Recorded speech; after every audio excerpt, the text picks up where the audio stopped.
चलो, अंक गणित की आधारभूत प्रमेय। मैं आपको इसलिए नंबर सिस्टम पढ़ा रहा था कि आपकी भाज्य और अभाज्य संख्याएं क्या हो जाए, जान जाए। देखो, अंक गणित में मतलब अंक गणित की आधारभूत प्रमेय किसने दिया था? उसको कार्ल फ्रेडरिक गॉस ने दिया था। किसने दिया था? Karl Frederick Gauss. Karl Frederick Gauss. देखो इधर, ये कार्ल फ्रेडरिक गॉस थे बेटा, इनको गणित का राजकुमार कहा जाता है। क्या कहा जाता है?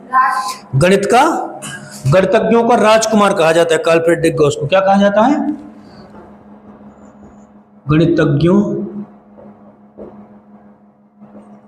गणितज्ञों का राजकुमार। अब जैसे तुम्हारे पेपर में आ जाए कि गणितज्ञों का राजकुमार किसे कहा जाता है, तो क्या बताएंगे? Karl Frederick Gauss. क्या बताएंगे? Karl Frederick Gauss. देखो, इसका जीवन काल कितने दिनों का रहा, मतलब ये जिंदा कितने दिनों तक रहा? 1777 से लेकर इसका जीवन काल रहा 1855 तक। मतलब कितने साल जिया ये? 1777 से लेकर 1855 तक। लगभग कितने साल जिया बेचारा? 55 साल तो वो जी लिया और 23 साल यहां पर जी लिया। तो 55 और 23 कितना होता है? 55 और 23 कितना होता है?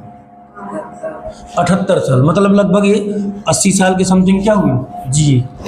तो कितना? 55 से मतलब 1777 से लेकर इनका जीवन काल कब तक रहा? 1855 से। मैं आज याद करवा रहा हूं इसको आपको, और आज के बाद मैं आपको गारंटी देता हूं कि आपको ये डेट कभी भूलेगी नहीं। आई बस कोड तो पता है आप लोगों को, कोड तो याद है ना कि पी का कोड क्या होता है, के का कोड क्या होता है। ठीक, देखो इधर ध्यान से। अब पेपर में आ जाए गणितज्ञों का राजकुमार। पेपर में ऐसा भी तो पूछ सकता है ना कि कार्ल फ्रेडरिक गॉस का जीवन, कार्ल फ्रेडरिक गॉस ने कब तक काम किया, कार्ल फ्रेडरिक गॉस का जीवन काल कितने दिनों तक का रहा। तो आपको इसमें टिक करना पड़ेगा कि नहीं करना पड़ेगा? आई बात समझ? किस मतलब जीवन काल इस मतलब 1777 से लेकर 1855 तक का जीवन काल किसका था? 4 ऑप्शन दे देगा, आपको याद है तो आप किसमें टिक करेंगे? कार्ल फ्रेडरिक गॉस पर। तो देखना इधर ध्यान से, एक को छोड़, जो जहां पर भी जो आगे एक आता है इसको छोड़ देते हैं, भूल जाते हैं। मैं आपको बताऊं कि जितने डिजिट मतलब जो भी संख्याएं होती हैं, इनमें से 3 डिजिट हम लेते हैं। कितने डिजिट? 3 डिजिट। 3 डिजिट हम लेते हैं और 1 डिजिट अपने से रखते हैं, एक आगे अपने से लगा देते हैं। जो भी हम कहानी बनाएंगे उनसे कितना डिजिट? 3 डिजिट। जिससे भी 3 डिजिट लेंगे हम एक अपने आगे से एक जोड़ देंगे। आई बात समझ? देखना इधर ध्यान से। जैसे मैं इसको कहूं, इसको सी बोल सकता हूं, इसको क्या बोल सकता हूं? इसको भी सी बोल सकता हूं। इसको क्या बोल सकता हूं? सी बोल सकता हूं, या के बोल सकता हूं, या सी बोल सकता हूं, कुछ भी बोल सकता हूं। तो जैसे मैं कह दूं COOC, तो क्या हो जाएगा? कॉक हो जाएगा। COOC। इधर देखना, इसको क्या बोल सकता हूं बेटा? 8 को भी बोल सकता हूं, ऐप बोल सकता हूं। इसको क्या बोल सकता हूं? एल। इसको क्या बोल सकते हैं? एल का 5 का एक ही ऑप्शन है, कोई दूसरा ऑप्शन हमारे पास नहीं। मैंने कहा कॉक, कॉक मतलब कार्ल फ्रेडरिक गॉस ने क्या कहा? मतलब उसके गले में कुछ अड़ गया होगा तो क्या कर रहा था? कॉक ऐसे बोल रहा था। फिर बाद में क्या हो गया? फेल हो गया। क्या हो गया? फेल। या ऐसा लिख सकते हैं FALL, फाल मतलब गिर गया। क्या हो गया? जैसे चल रहा था कुछ, उसने खाया और कॉक बोला, अब जैसे कॉक बोला कहाँ चला गया? नीचे चला गया। फेल मतलब, फाल मतलब गिर जाना। तो कॉक, कार्ल फ्रेडरिक गॉस मतलब कॉक, और क्या कर गया? नीचे गिर गया। तो फाल मतलब क्या होता है? गिरना। तो देखना, के का कोड 7, ये कट जाएगा, फिर के का कोड 7, फिर के का कोड भी 7, एक आगे जोड़ देंगे तो 1700 क्या हो जाएगा? 1770। इधर ऐप का कोड 8 और एल का कोड 5 और एल का कोड 5, एक आगे जोड़ देंगे 1800 क्या हो जाएगा? 55। आपको रटना कुछ नहीं, ये सोचना कि कॉक खा रहा था, जैसे कॉक खाया और क्या हो गया? फाल हो गया, मतलब गिर गया। तो FALL। आई बात समझ में? कोई दिक्कत? तो आप चाहेंगे भी कि भूल जाए तब भी आपको भूलेगा, आपके दिमाग में भी नहीं डला है, आपको लग भी रहा है कि हमको याद है कि नहीं है, लेकिन जब भी आपको कार्ल फ्रेडरिक गॉस आएगा और कहेगा कि इसका जीवन काल, तो आपको क्या याद आएगा? कॉक, और क्या हो गया? फॉल हो गया, गिर गया। आई बात समझ में? कॉक फॉल। तो देखो, अब समझ लो अंकगणित की आधारभूत प्रमेय क्या होती है। ये 2 लोगों से मिलकर बनती है, एक भाज्य संख्या और दूसरी अभाज्य संख्या। भाज्य संख्या, दूसरी अभाज्य संख्या। इसको पहले उतार लो जी। अंकगणित के आधारभूत प्रमेय का श्रेय जाता है कार्ल फ्रेडरिक गॉस को। इसका जीवन काल 1770 से 1885 तक का रहा। इसको गणितज्ञों का राजकुमार कहा जाता है। बस कॉक सवाल याद ही रहेगा, ये आप भूल कर भी नहीं भूल पाएंगे। देखना आप सपनों में भी, मतलब आप सो भी रहे होंगे, मैं आपसे पूछूंगा तो आपको याद आ जाएगा, सर बता दूंगा, कोई दिक्कत नहीं है।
चले देखो, अब ये अंकगणित की आधारभूत प्रमेय कहती क्या है, मतलब कार्ल फ्रेडरिक साहब क्या कहते हैं। ये कहते हैं कि प्रत्येक भाज्य संख्या को अभाज्य संख्याओं के गुणनफल के रूप में व्यक्त किया जा सकता है। समझना मेरी बात है, मैंने कहा प्रत्येक भाज्य संख्या,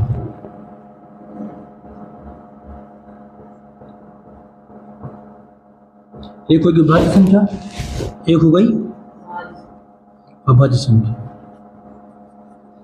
देखो मैं एक बात बता दूंगा आपको कि जब भाज्य संख्याओं को हम तोड़ते हैं तो अभाज्य संख्याओं के रूप में परिवर्तित हो जाती है। जो उनके गुणनखंड आते हैं तो किसके रूप में आते हैं, अभाज्य संख्याओं के रूप में आते हैं। फिर समझना मेरी बात, मैंने कहा जब भाज्य संख्याओं को हम तोड़ते हैं तो अभाज्य संख्याओं के गुणनखंड के रूप में क्या हो जाती है, व्यक्त हो जाती है। जैसे मैं कह दूं 140, मतलब मैं कह दूं 125, तो 5 से काटूंगा बेटा तो कितना आएगा 25, फिर 5 से काटूंगा कितना आएगा 5, फिर 5 से काटूंगा 5 ही कम 5, मतलब ये 5 जो हमारा आया है ये 5 क्या है, भाज्य की अभाज्य है, जिसके केवल 2 गुणनखंड हो अभाज्य संख्या, जिसके 2 से ज्यादा हो भाज्य संख्या। ठीक, तो केवल यहां पर कितना आ रहा है 5, तो 5 की गुणनखंड करेंगे तो क्या होंगे 1 और 5, इधर फिर 5 के गुणनखंड करेंगे तो क्या होंगे 1 और 5, इधर फिर 5 के गुणनखंड करेंगे तो क्या होंगे। मतलब ये अलग अलग टुकड़ों के रूप में जब व्यक्त हुआ, जो अलग टुकड़ा हमको प्राप्त हुआ वो टुकड़ा किसका था, अभाज्य संख्याओं को। किसका था, मतलब किसी व्यक्ति को हम पकड़े, मतलब वो भाज्य, उसका नाम भाज्य संख्या हो, किसी व्यक्ति को पकड़े और ऐसे टुकड़े कर दें, ऐसे टुकड़े कर दें कि उसके अब ज्यादा टुकड़े न किए जा सके, मतलब उसके बाद कोई टुकड़ा उसका बचबा ही न करे।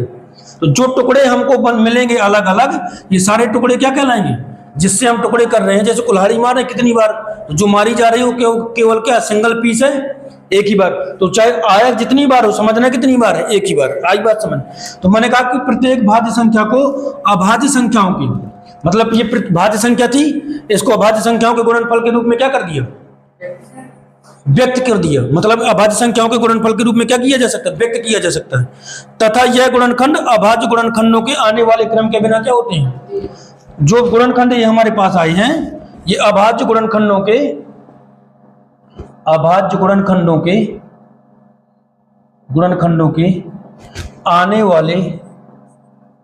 आने वाले क्रम के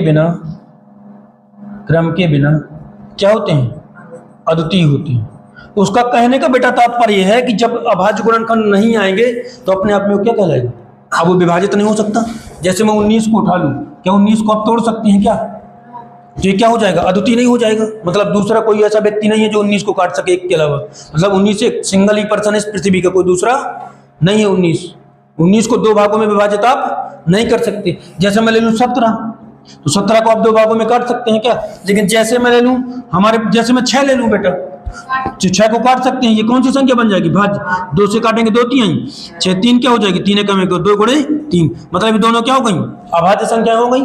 2 भी अभाज्य संख्या, 3 भी अभाज्य संख्या। लेकिन जो हमारे पास पहले संख्या थी कौन सी थी, भाज्य संख्या। तो भाज्य संख्या को अभाज्य गुणनखंडों के रूप में क्या कर सकते हैं, व्यक्त कर सकते हैं, इसको तोड़ सकते हैं। आई बात समझ। लेकिन ये अभाज्य गुणनखंड, जो भी ये अभाज्य गुणनखंड हमारे होंगे, जो भी अभाज्य गुणनखंड होंगे, तो आने वाले क्रम के बिना क्या होंगे, अद्वितीय होंगे। आई बात समझ। तथा ये गुणनखंड अभाज्य गुणनखंडों के आने वाले क्रम के बिना क्या होंगे। तो जो ये गुणनखंड है, ये गुणनखंड अभाज्य गुणनखंडों के आने वाले क्रम के बिना क्या होंगे, अद्वितीय। क्या होंगे, अद्वितीय होता है। क्या होता है, या अद्वितीय होंगे या अद्वितीय होता है। आई बात समझ में। मतलब जो भी आएगा हमारे पास, यदि हम किसी संख्या को विभाजित नहीं कर पाएंगे तो अपने आप में क्या होगा, अद्वितीय होगा। जैसे हमने दो कहा, 2 क्या है, अद्वितीय है। अब 3 क्या है, अकेला पर्सन है, 2 के अलावा कोई नहीं है। 2 अकेला है, मतलब सिंगल डिजिट लेना है एक व्यक्ति को। मतलब अब इसको इससे ज्यादा तो गुणनखंड के रूप में व्यक्त कर नहीं सकते। उसके कहने का तात्पर्य है कि इस दुनिया की जितनी भाज्य संख्याएं हैं, सभी को अभाज्य संख्याओं के गुणनफल के रूप में क्या कर सकते हैं, व्यक्त कर सकते हैं। तथा यह गुणनखंड, जो ये गुणनखंड है, अभाज्य गुणनखंडों के आने वाले क्रम के बिना क्या है, अद्वितीय होता है। मतलब ये गुणनखंड अभाज्य गुणनखंडों के आने वाले क्रम के बिना अद्वितीय होते हैं। आई बात समझ में। कैसे आप याद रखोगे इसको, मेरा मानना यह है कि आप इसको याद कैसे करेंगे, पढ़ तो लिया आपने, अब इसको याद कैसे रखें कि हमारे भेजे में क्या हो जाए, समा जाए, क्या हो जाए, हमारे भेजे में बैठ जाए। तो देखना इधर ध्यान से। जैसे तुमने देखा होगा गांव में कोई ऐसा व्यक्ति हो कि कोई भी आए और उसको चनकटा दे, कोई व्यक्ति आए और उसको क्या कर दे, एक थप्पड़ मारे बेचारे को, थोड़ी देर रो ले फिर बैठ जाए, फिर दूसरा है फिर एक थप्पड़ मारे फिर रो ले फिर बैठ जाए। मतलब वो किसी को ना मारे, वो सबसे क्या होता रहे। लेकिन जो व्यक्ति मारने आए, उसके जैसा दूसरा कोई व्यक्ति ना हो। जैसे मैंने कहा कि राम, मतलब जैसे मैंने कहा कि उसको सीता को मारने जाना है, किसको, सीता को। अब सीता ही ना हो मारने के लिए, मतलब सीता ही सीता को ना मारने लगे, सीता के अलावा कोई लोग हो मारने के लिए, तो जो वो लोग होंगे हमारे पास मारने वाले, वो क्या कहलाएंगे, अभाज्य गुणनखंड कहलाएंगे। तो मैंने कहा प्रत्येक भाज्य संख्या को, ये भाज्य संख्या हो गई, प्रत्येक भाज्य संख्या को अभाज्य गुणनखंड के रूप में क्या कर सकते हैं, व्यक्त कर सकते हैं। तथा यह गुणनखंड अभाज्य गुणनखंडों के आने वाले क्रम के बिना क्या होते हैं, अद्वितीय होते हैं। आई बात समझ में। सुनाओ तुम,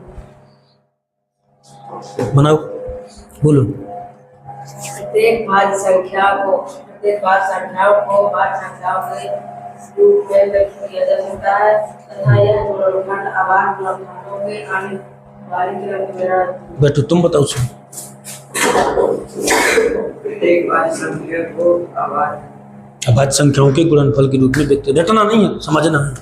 प्रत्येक भाज्य संख्या को अभाज्य संख्या के आने वाले अभाज्य संख्याओं के गुणनफल के रूप में व्यक्त किया जाता है तथा यह गुणनखंड अभाज्य गुणनखंडों के क्रम के बिना अद्वितीय होता है। आई बात समझ में। बैठो।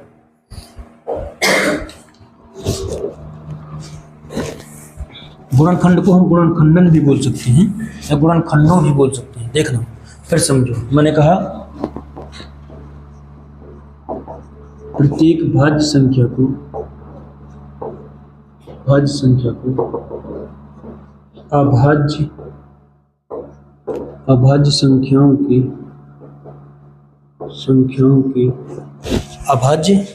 संख्याओं के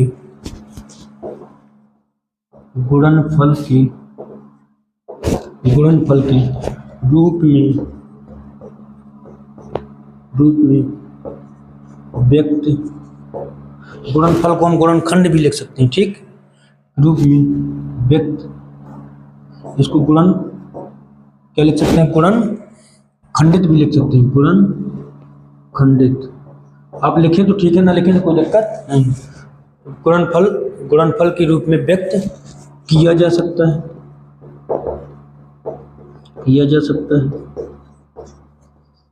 तथा यह गुणनखंड अभाज्य गुणनखंडों के, समझते चलना बेटा, अभाज्य गुणनखंडों के, देखो भाज्य और अभाज्य के अलावा कुछ नहीं है, ठीक। अभाज्य गुणनखंडों के आने वाले क्रम के बिना अद्वितीय होता है, अद्वितीय होता है। क्या होता है? अद्वितीय होता है। एक बार फिर समझो, मैंने कहा प्रत्येक भाज्य संख्या को अभाज्य संख्याओं के गुणनफल के रूप में व्यक्त किया जा सकता है तथा यह गुणनखंड, ये गुणनखंड की जगह हम गुणनखंडन भी बोल सकते हैं। क्या बोल सकते हैं? तथा यह गुणनखंडन अभाज्य गुणनखंडों के आने वाले क्रम के बिना क्या होता है? अद्वितीय, मतलब दूसरा रूप इसका नहीं होता है। अब इसको बना लो,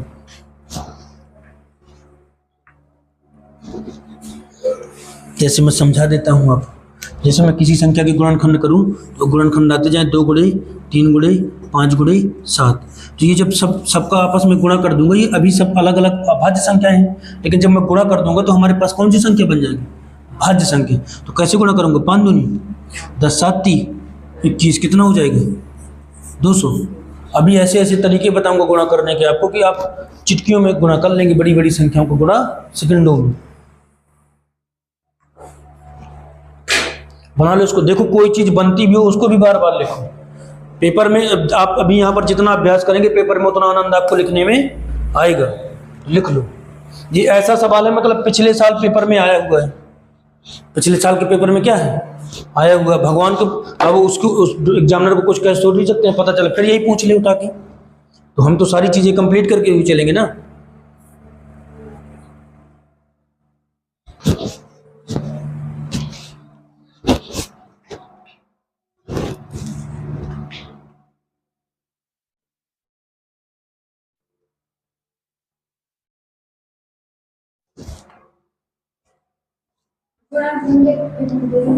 गुणनखंडन,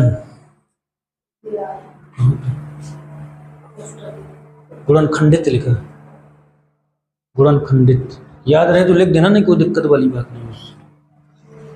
आपको जो बोला कि प्रत्येक भाज्य संख्या को अभाज्य संख्याओं के गुणनफल के रूप में व्यक्त किया जा सकता है तथा यह गुणनखंडन अभाज्य गुणनखंडों के आने वाले क्रम के बिना क्या होता है?